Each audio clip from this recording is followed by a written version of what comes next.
A bit over 70 years have passed since the Treaty of Paris entered into force, establishing the European Coal and Steel Community. It was a joint effort by 6 European countries, including France, Germany and Italy, to create a common European market for coal and steel, two of the commodities that were at the forefront of the industrial war effort during the Second World War.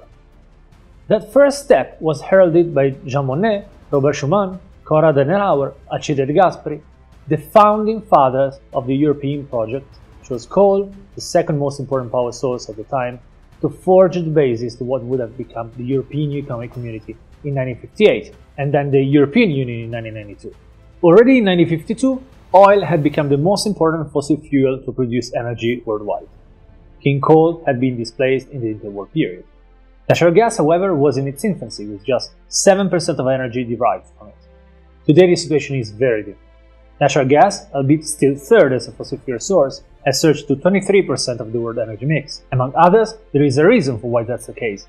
As an energy source, natural gas produces 2/3 of the greenhouse gas emissions of crude oil and just half of those emitted by burning coal.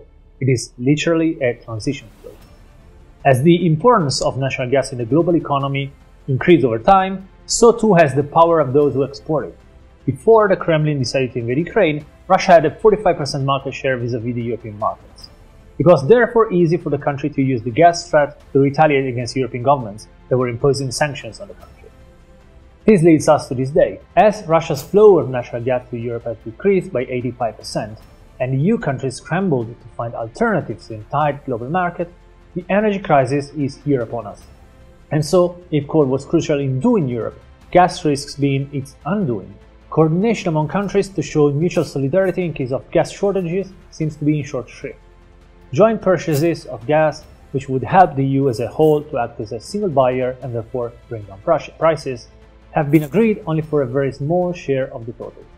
And there is a significant possibility that, as the crisis bites, some governments will be tempted to close their own borders to the outflow of natural gas. This winter, it will therefore be crucial to make sure that Europe does not lose its way. If it wants to survive, Europe needs to act united. Only by doing so, in 70 years, we will be able to tell the story of how gas, not just coal, made the European Union stronger.